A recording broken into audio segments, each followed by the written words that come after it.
What's up guys, Larry Chen here. Welcome to Mugen Autofocus. Today we're actually in Pasadena, California at Genesis Honda Acura shop, established 1991. This is Jason, he's the owner of the shop. He legitimately just blew my mind. He actually showed up in his Civic to a Bells & Vaughan meet, which Bells & Vaughan is actually just down the street. You know, they're a body shop and paint shop and restoration shop. But you showed up to a meet and I saw that car and I did a full set. I just did a walk around and I didn't actually have a chance to meet you, right. But I knew that from the wheels and from the certain things that you've done to this car, there was something special behind it. I knew you were a real Honda guy, but I didn't know that you had your own Honda shop across the street. And essentially when I pulled up and I looked in here, I was like, did I just drive into Japan, like a mom and pop shop in Japan? So what's funny is when you saw my car at Bells & Vaughan, I just found out that they did a car meet. And I literally drove my car over there and gave them the key and then ran back to work because I was still open. So that's why I didn't see you, because you were actually here still working on beautiful cars like this. Funny thing, the Honda dealership is across the street right here in Pasadena. Where I used to work. Oh, okay. So this is by design a little bit? Yeah. So I used to work across the street. I've been with Honda and Acura for 15 years. Oh, okay. But the story is that we have so many mutual friends. Yes. You actually started street racing back in the 90s. Yeah, early 90s. And we have so many mutual friends. In fact, you went to high school with a really good buddy of mine, Ron Bergenholtz. Yes, right? I did. Yep. And you had a chance to race with epic racing drivers and also like guys in the industry like Steph Papadakis, Bisimoto. Who else? Abel. So Ron and Ed, Steph, Abel, Sean Carlson. I had a chance to photograph him and his cars before he passed, unfortunately. Yes. Jeremy and Sean Hilliard and Dr. Charles. And it was back in the day, it was Vit Lamb and everybody. So I'm from the Orange County side of Wicked Racing back in the day. And then you had Wicked San Gabriel. So that's how I met everybody. So it's interesting because I wasn't of that generation. You know, I came into the scene a little later, which was the actual beginning of drifting, right, and end of drag racing. Yeah. Right? For whatever reason, drag racing just kind of died down a little bit. I don't know, maybe it's because the street scene died down because the police. It was mainly a lot of sponsorships, a lot of money, and it was starting to become a lot harder with tracks. NHRA was on board and then it just kind of died off and it was harder to rent tracks to have the events. That's why the West Coast didn't really have a whole lot of events of the import. It was mainly the East Coast.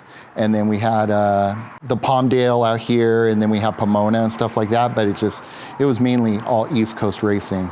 Yeah, like Gardella racing. Right, it was IDRC back in the day. A lot of people in the industry moved on to drifting or moved on to other things in the car culture community. For example, Steph Papadakis got into drifting, you know, and he still runs the Toyota drift team right now, yes. Two-car team.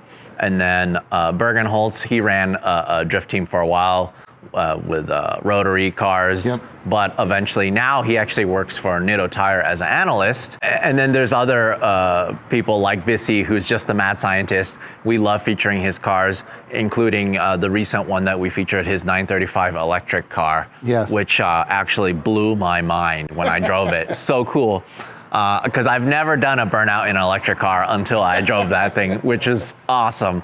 But you've actually moved on to a more local scene. You opened up your own shop and you fix cars. But what do you mostly do day to day here at this Acura Honda shop? So this is mainly just a mom and pop, daily driven cars come here. I just do general mechanics on Hondas. My background is NSXs. I've been doing NSXs for, 15, longer than that, about 18 years now. I used to do them at the Acura dealership back in the day with a guy named John Martin. And then I kind of just opened my shop and then now just do NSXs as well, along with general mechanics on all the cars. But when you say general mechanics, it's so much more about just keeping these 80s, 90s and early 2000 Hondas still on the road. Right. I would say that they're not really pedestrian cars because you have a lot of special cars here that mean so much to these people. They want to keep them on the road. For example, like look at this. This is something I would drive every day, but you couldn't even find anything like this really, even for sale right now. Right. So this guy brought his in for the brakes weren't working, overall checkup. After trying to source out different master cylinders for this car, we wound up piecing one and rebuilding his because you just can't buy stuff for this thing here. Yeah, and so this is going to be a resurgence. This is going to be something that you're probably going to have to deal with in the coming years because these are becoming more and more prevalent here. People are actually importing them to the U.S. Like there's not that many. You can't take it over there. You can't take it to Honda in Pasadena. So I've been doing this long enough to know what distributors are. A lot of the guys when I was working over there, it's a newer generation. They don't do distributors, carburetors, and things like that. So I've been fortunate to be able to work on a lot of older cars and be in the whole import Japanese like JDM scene when TMR was around and all that. So I also grew up with Ken Miyoshi from Import Show Off, things like that. So been around it for a while. Yeah, so then this, especially in California, you know, these cars are becoming older than 25 years. So then a lot of people are importing them. But like this one is in really, really good shape. But like shops like yourself, like look at those seats. Like, oh my goodness. Just everything about this car, even the rear seats, everything, it's just... Yeah, it came with a B16 in it. Oh man. With ABS and power steering. I love these cars so much because this essentially is like your everyday grocery getter car, but it has some pep to it. It's a lot of fun to drive. Yeah. And it's special to certain people. Right. Especially Honda guys, like I know John and Derry, Nads, I know you'd be super jealous that I'm hanging out with Jason right now and checking out his Hondas. But yeah, this is like a time capsule. It's pretty cool to have stuff like this at the shop. It's pretty cool to see it because it's funny because back in the day when we were getting these front clips, like we couldn't even give them away. Like nobody wanted them. I remember me and my buddy were like trying to sell them and we're like, hey, we have a Japanese front end. They were like, what's that? And we tried to explain it to them and they were like, nah. We tried to sell them for like $500 and they're like, nah. So it was really hard. Now, fast forward, it's like, man, you can't now even it's sad to think how many that were destroyed. Oh yeah. Where they just cut it. Oh, it's back in the day we were gutting these things. We were taking the motors out, we're throwing the interior away. Never thought it would be like a classic, you know? This was like our race car and we were just destroying them, and now here we are and it's like, now they're worth a lot of money. Yeah, this thing's great. I totally would drive this every day. I love driving right-hand drive here because everyone looks at you funny, but it's just like the little things, like the fact that this survived so long with the stock wheels. Yeah. Yeah. It's kind of amazing. Yeah, that's pretty cool. So let's check out some of your other builds here.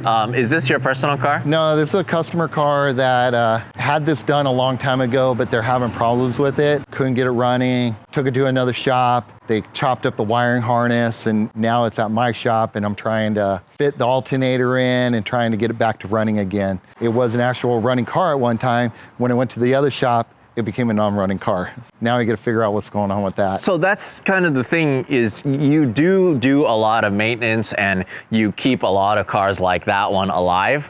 But if somebody does bring you something that has Honda in it, you can also kind of put your touch on it or fix it. Yes, absolutely. This has got to be a blast to drive. Like this has got to be too much power for this little car, huh? It looks like you could pick this thing up. Yeah, it's pretty cool. Yeah. So let's check out some of the other cars that you have in this shop. Are these all customer cars? Yes, everything in here, just maintenance cars, that's all it is. This black one right here, customer blew the motor up in that car and I wound up rebuilding it. It's a single turbo, it's sleeved, pistons, rods, everything, and he wound up blowing it up. So wound up rebuilding the motor and now I just need him to come pick it up.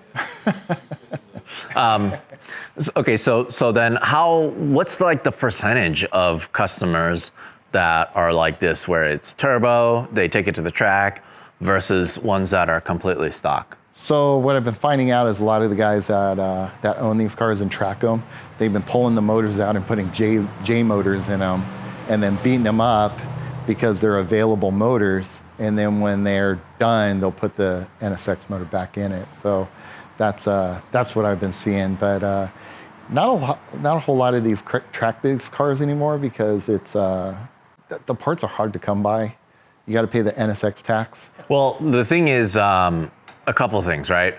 There was one point when they were pretty cheap. You can get them in the mid 20s, even low 20s, right? Absolutely. Especially the first generation ones. Right. There was one point I remember seeing an article where it's like, well, so what do I buy? Do I buy a brand new sports car, like a 350Z? Right. Or do I buy a used NSX? Right. And back then it was like, well, you could go either way, similar power, whatever. Now it's a no-brainer. Right. Back then it was a lot cheaper. Now they're way more expensive. I bought mine fairly cheap 3-4 years ago now, something like that.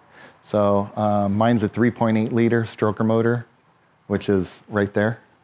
Oh, the motor's actually here. Can we take a look at it? On the engine stand. So don't think it just sits here like this. My guys uncovered it real quick, but yeah, this is a 3.8 stroker. So it's been about 15 years now, right around there. We did these and we did 10 of them. So there's 10 3.8s out there.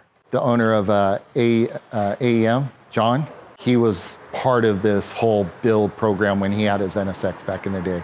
So do they rev out to the similar amount? Or? Not really, because the stroke, this one will rev out to, I think we had it at 9,000. It's a 95.5 bore. It's a cool motor. How much power do they make when it's stroked out like that? I don't know, because I'm redoing this completely of what we did back in the day. Back in the day, it was like I think we were doing right around 360. BC would have the better numbers because he was the one that tuned all these. I'm putting bigger cams in this one, and I have ITBs that I'm putting on this one. Wow. And I'm doing, so that my ITBs are a lot bigger than the ones you can get. So I was trying to see if it does anything. Yeah, well, maybe you'll crack 400 and then it'll be more than 100 horsepower per liter, huh?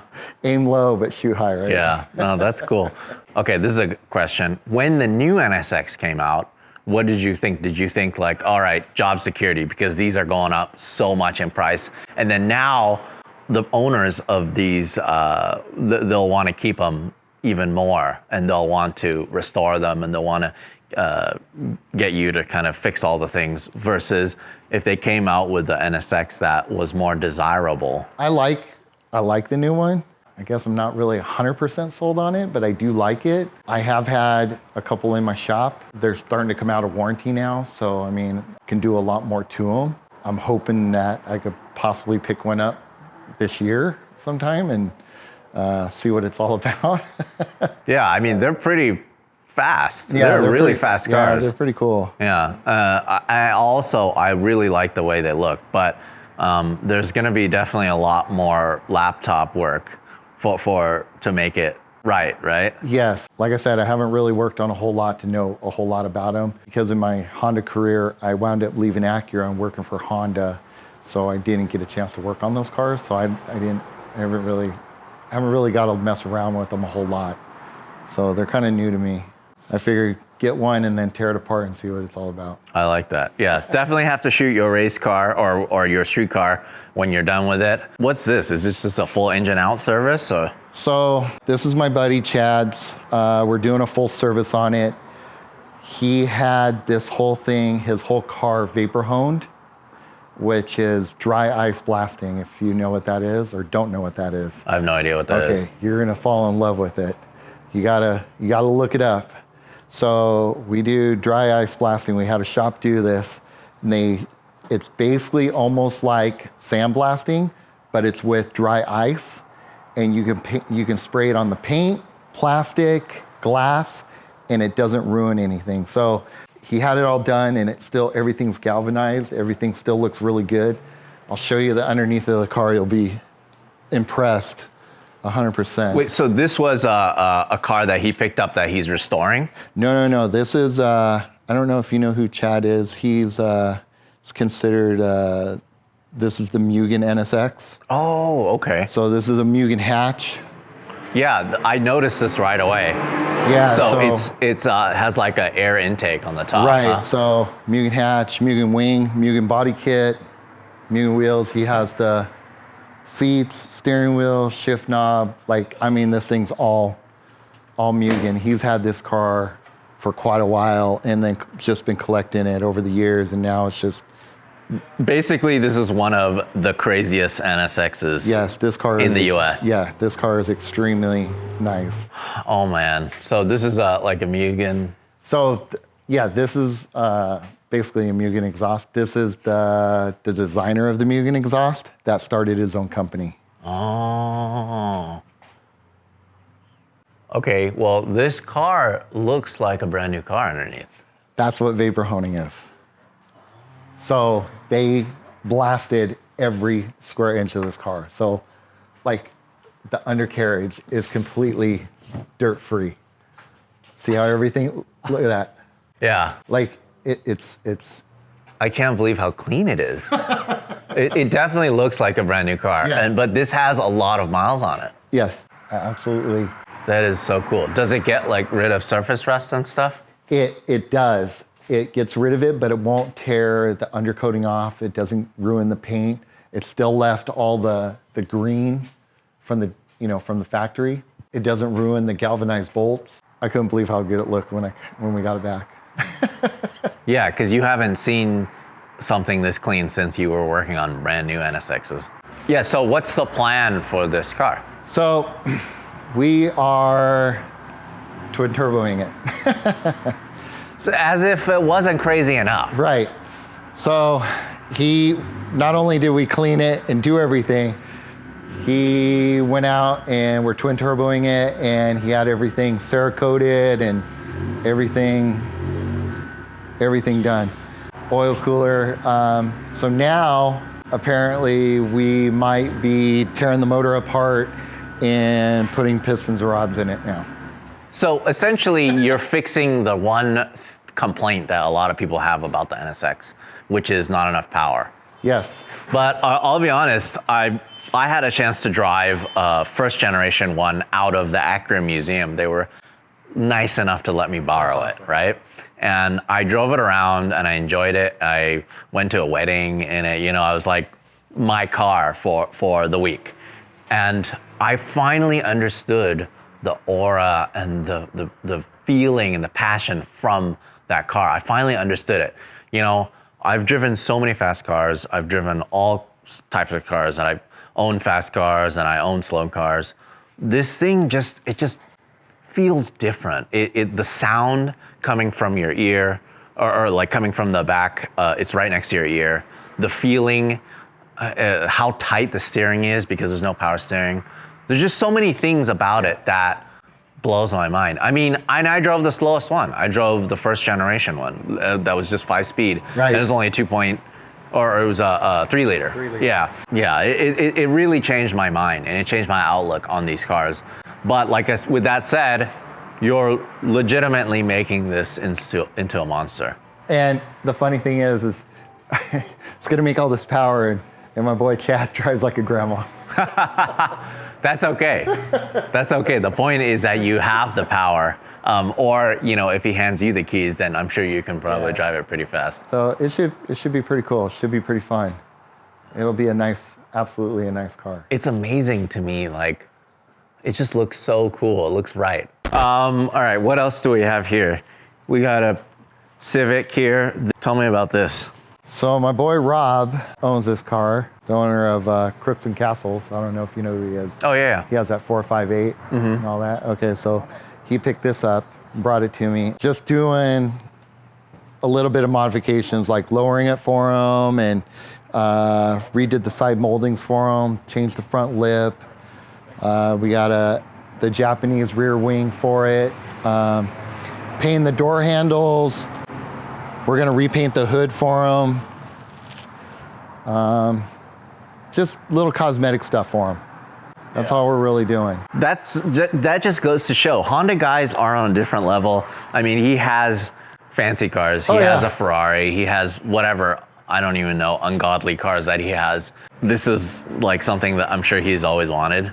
The funny thing is, like, yeah, he has all these cars like a Murcielago. He's got that, 458. He's got a Skyline.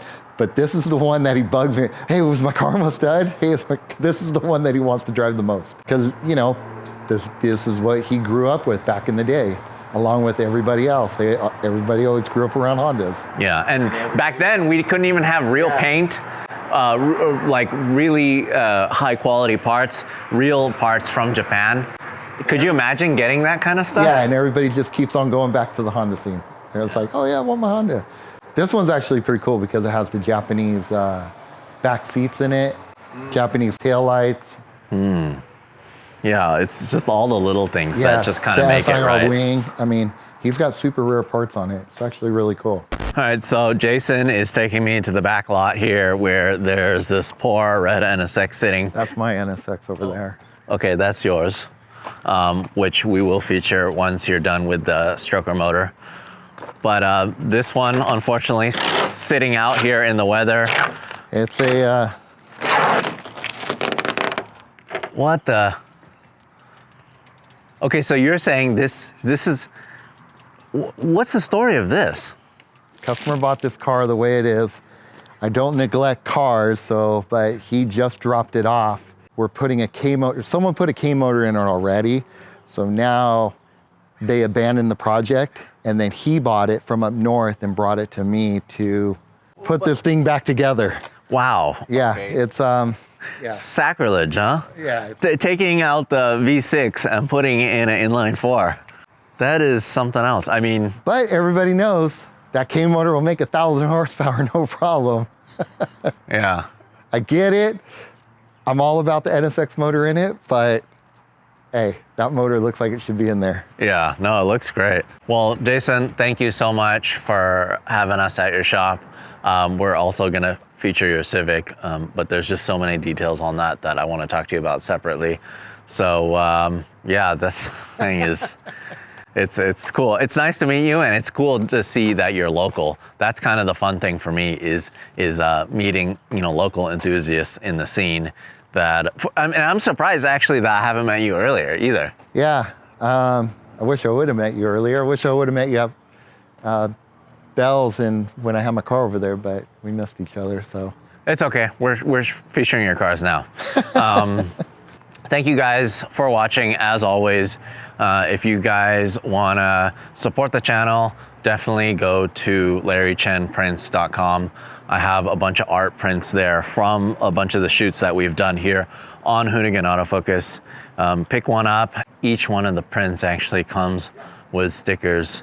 So yeah, just support the channel. I sign each and every poster. And yeah, thanks for watching. See you guys in the next episode.